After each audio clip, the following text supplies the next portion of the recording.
மீனாட்சி மாமியார், கௌரவத்தை மதிப்பவர், தன் கைவண்ணத்தில் ஊரே வியக்கும் மைசூர் பாக் செய்வதில் வல்லவர்.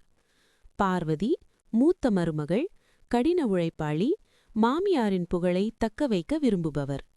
சீதா இளைய மருமகள், நவீன காலத்துப் பெண், எதற்கும் ஷார்ட்கட் தேடுபவர். மீனாட்சி அம்மாள் வாழும் கிராமத்தில் மாரியம்மன் கோயில் திருவிழா தொடங்கியது.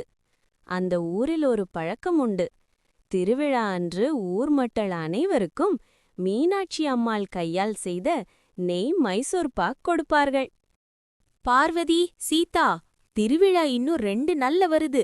இந்த வருஷம் 50 கிலோ மைசூர் பாக் போடணும். நம்ம குடும்ப கௌரவமே அந்த இனிப்புல தான் இருக்கு. வேலைய ஆரம்பிங்க. என்னது 50 கிலோவா? அத்தே, இதுக்கு எதுக்கு இவ்வளவு கஷ்டப்படணும்? சிட்டில பெரிய கடையில ஆர்டர் கொடுத்தா சூப்பரா பேக் பண்ணி தந்துடுவாங்களே. நம்ம வீட்டு நெய் வாசனைக்கும் அந்த பக்குவத்துக்கும் ஊரே அடிமடி. கடையில வாங்கறதுல அந்த பாசம் வராது. பேசாம கடலை மாவை சலிக்க ஆரம்பிங்க. மைசூர் பாக் செய்வது எளிதல்ல. கைவிடாமல் கிளறிக்கொண்டே இருக்க வேண்டும். பார்வதி அடுப்பில் பெரிய வாணலியை வைத்து நெய்யை உருக்கினாள். பார்வதி அக்கா, அத்தைக்கு ரொம்பத்தான் ஆசை. இந்த வெயில்ல நெருப்பு முன்னாடி நின்னு யாரு கிளறுவா? என் கையெல்லாம் வலிக்கும் அக்கா. சீதா, இது வருஷத்துக்கு ஒரு முறை வர்ற திருவிழா. ஊர்ல எல்லாரும் அத்தையோட மைசூர் பாகத்தான் எதிர்பார்த்திருப்பாங்க. அத்தைக்கு இதுல ஒரு தனி பெருமை.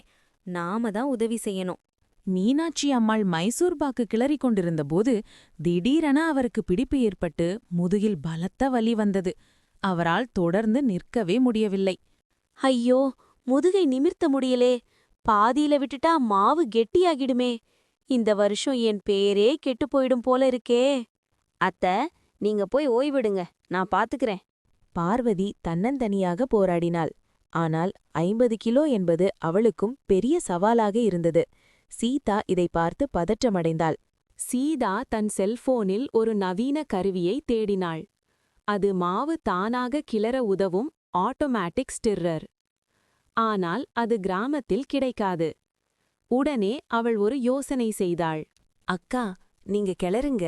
நான் பக்கத்துல டேபிள் ஃபேன் வச்சு அத்தைக்கு தெரியாம காத்து வர்ற மாதிரி பண்றேன். அப்புறம் இந்த டிஜிட்டல் தெர்மோமீட்டர் வச்சு பாகுபதம் சரியா இருக்கான்னு செக் பண்ணலாம். அப்போதான் தப்பு நடக்காது. சரி சீதா, இப்போதைக்கு நீ உதவி செஞ்சாலே போதும். பார்வதியின் அனுபவமும் சீதாவின் நுணுக்கமான மேற்பார்வையும் சேர்ந்தன. பாகு சரியான வெப்பநிலையில் வந்ததும் சீதா சொன்ன நேரத்தில் நெய்யை ஊற்றினார்கள். மாவு பூ போல பொங்கி வந்தது. இருவரும் சேர்ந்து அழகாக மைசூர் பாக் துண்டுகளை போட்டனர். அதன் மனம் ஊரையே கூட்டியது. மீனாட்சி அம்மாள் மெதுவாக நடந்து வந்து பார்த்தார். நான் செஞ்சதை விட பிரமாதமா வந்திருக்குடி. ஆனா நான் இல்லாம நீ எப்படி இவ்ளோ துல்லியமா பக்குவத்தை எடுத்த? எல்லாம் நம்ம சீதாவோட சாமர்த்தியம்தான் அத்தை. அவ போன்ல இருக்கிற சில விஷயங்களை வச்சு பதம் மாறாம எனக்கு சொல்லிக்கிட்டே இருந்தா. அதான் இவ்ளோ அழகா வந்திருக்கு.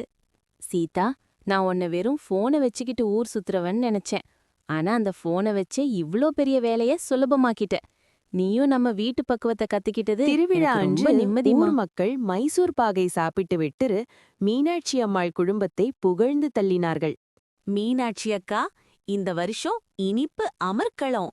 உங்க மருமகள்கள் 2 பேரும் உங்கள மிஞ்சிட்டாங்க.